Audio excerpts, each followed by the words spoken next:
আসসালামু আলাইকুম। আজকে এই টিউটোরিয়ালে আমরা দেখব আপনারা কিভাবে অটোক্যাডের সাহায্যে মৌজা ম্যাপ অথবা নকশার একটি পূর্ণাঙ্গ ডিজিটাল ডিমার্কেশন করা যায়। এই 430 থেকে এই 67 পর্যন্ত যে দাগগুলো আছে এই দাগের ডিজিটাল ডিমার্কেশন এখন করব। তো এটা করার জন্য কয়েকটা ধাপ ফলো করতে হবে। 1 নম্বর ধাপ হচ্ছে ম্যাপটিকে প্রথমে অটো ডিজিটাইজেশন করতে হবে। তো এটার জন্য ম্যাপটিকে সিলেক্ট করলাম, রাস্টার টুল থেকে ক্লিন আপে যাব, এখান থেকে ইনভার্ট সিলেক্ট করলাম। এরপরে প্রসেস ইমেজ নামে যে অপশন আছে এখান থেকে colour depth change colour depth নামক একটা অপশন আছে, এই অপশনটাকে সিলেক্ট করলাম, ম্যাপটিকে সিলেক্ট করলাম।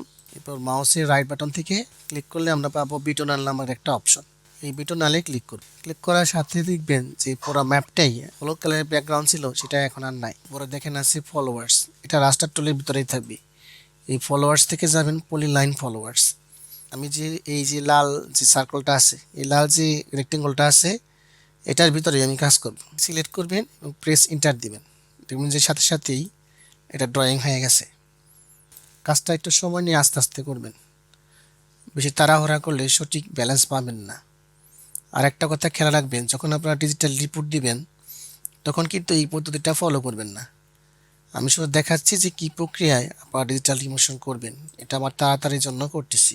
কারণ অটো ডিজিটাইজেশন দিয়ে যদি পলিলাইন আঁকেন তাহলে সেটা অনেক সময় সঠিক মেজারমেন্ট দিবেন না। দেখেন যে এই দাগটা এইদিকে বেশি চলে গেছে না, তো এটা এখন এদিকে আনতে হবে, মানে ম্যানুয়ালি কিছু কাজ করে নিতে হবে, তাহলে এটা দিয়ে করতে পারবেন কাজ।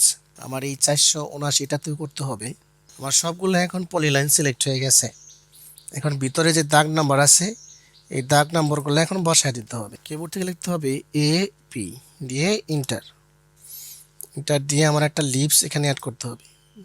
তো যেখানে লিপসটা রাখা আছে সেখান থেকে লিপসটা এখানে ইনসার্ট করতে হবে। এটা করে দেবো যে অটো নাম্বারিং আছে, যে নাম INC নাম্বারিং আছে, এই লিপসটাকে লোড করতে হবে। ক্লোজ।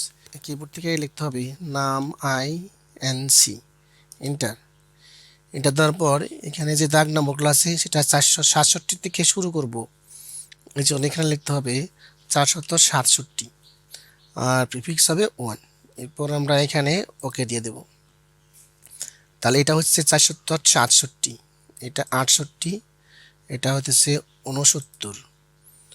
এখন খুঁজতে হবে 70, 71, এরপর খুঁজবো 72, 73, 74, 75, 76, এটা হচ্ছে 77, এটা 78, এটা 79।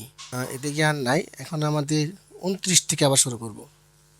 নাম INC লিখে ইন্টার। আমার এখানে খুঁজতে হবে 429 থেকে শুরু করব। ওকে দিলাম। যে 429, 430, 31, 31 এখানে উপরে 32 আছে। আবার এখানে আমার দিতে হবে 30, এখানে 34। তো এটা বাড়তি, এটা আমার লাগবে না। তো এখানে এই দাগগুলো শেষ হয়ে গেছে। তো এখন আমার এটাকে একটু কাজ করতে হবে। আবার পলি লাইন থেকে ফলো লাইন দিয়া আবার এখানে ক্লিক করে ইন্টার দিতে হবে। পুরো লাইনটাকে এখন আমার সিলেক্ট করতে হবে। সিলেক্ট করার পর কপি করতে হবে। আমি দিকে যাব, কপি থেকে এখানে ক্লোজ করে আমার এইখানে বসে দিতে হবে। এখন আমার যে ম্যাপটা ছিল, যে ডিজিটাল ডিমেনশনের ম্যাপটা ছিল সেখানে আমি নিয়ে আসছি। আর আমার অনেকগুলো বাড়তি অংশ চলে আসছে, তো এগুলো আমার প্রয়োজন নাই।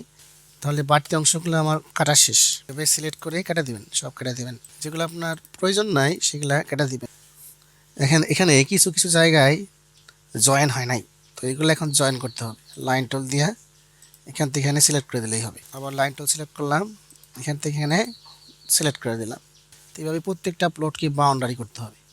এখন প্লটগুলোকে বাউন্ডারি করার জন্য কিবোর্ড থেকে লিখতে হবে BO ইন্টার, পিক পয়েন্ট দিবেন। তারপর প্রত্যেকটা বক্সের ভিতরে একটা করে ক্লিক করতে হবে, আর তা না হলে বক্স ক্লিয়ার হবে না। এখানে বক্সের ভিতরে ক্লিক, এখানে ক্লিক করতে হবে। আর এখানে যে একটা আছে এটার ভিতরে ক্লিক করতে হবে। তো এখন দেখব যে এই প্রত্যেকটা পলিলাইন বাউন্ডারির ভিতরে কি পরিমাণ জমি আছে সেটা এখন এখানে এন্ট্রি করব। তো এটা করার জন্য আমাকে আরেকটা লিপস এখানে অ্যাড করতে হবে। কিবোর্ডে টাইপ করবেন AP লিখে ইন্টার দেওয়ার পরে এই যেখানে আছে এরিয়া ডিসিম, এই লিপসটাকে লোড করতে হবে। ক্লোজ করে দিবেন। এখন এই 472 ভিতরে কত শতাংশ জমি আছে সেটা এখন দেখতেছি। এখন এটা যদি আমরা এখান থেকে লিখি, আমরা কিবোর্ড থেকে লিখবো এরিয়া, এরিয়া ডিসিশন থেকে এই 472 সিলেক্ট করলাম। সিলেক্ট করার পরে এদিক থেকে নিয়ে দিলাম, এটাকে কপি করলাম, মুভ করব, মুভ করে এদিকে নিয়ে আসলাম। জমি পরিমাণ আছে 81.24 শতক বা 81.24 শতক 17 অযুতাংশ। এইভাবেই আমরা একটা ডিজিটাল ডিমার্কেশন করলাম। এখন এই যে প্লট আছে, প্লটগুলোকে আমরা কালারিং করব। কালারিং করা যাবো হ্যাসে ক্লিক করলাম। ক্লিক করার পরে কালার দিলাম ব্লু, এটা ব্লু, এটা ব্লু, এটা ব্লু, এটা ব্লু যাব আমরা গ্রিন কালারে। এখানে ক্লিক, এখানে ক্লিক, এখানে ক্লিক, এখানে একটা ব্লু, এখানে একটা ব্লু, ক্লোজ। আবার এখান থেকে এখানে যে বাড়তি অংশ আছে এই বাড়তি অংশগুলো আমার কোনো প্রয়োজন নাই, এগুলো এখন ডিলিট করে দিই।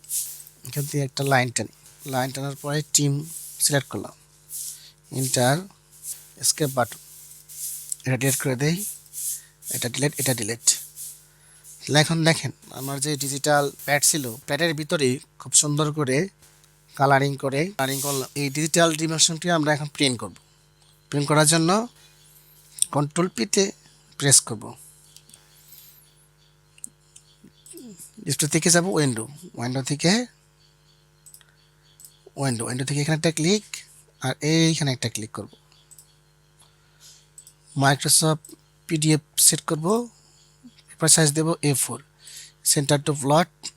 আর এখানে একটা কাজ দেখিয়ে দিই, এখানে যদি 1 ইউনিট সমান এত মিলিমিটার না দিয়া এখানে যে ইঞ্চি দিই, আর এখানে হবে 3960, তো 3960 দিয়ে প্রিন্ট করলে এটা আপনার 16 ইঞ্চি সমান 1 মাইল হয়ে যাবে। ওকে দিলাম। এখন আমরা প্রিন্ট করব, কন্টিনিউ, নাম দিব 16 ইঞ্চি, এরপর এটাকে সেভ করলাম। এখন এই যে আমি যেখানে সেভ করছিলাম ওইখানে যে দেখি যে ফাইলটা আসলে কীরকম হয়েছে দেখতে। এই যে এখন দেখেন আমার ফাইলটা কিন্তু খুব সুন্দরভাবে সাদা পেজের মধ্যে সেট হয়ে গেছে। তো এইভাবেই আপনারা A4 পেপারে কালারিং ডিজিটাল ডিমার্কেশন করতে পারবেন। ধন্যবাদ সকলকে, দেখা হবে আগামী টিউটোরিয়ালে।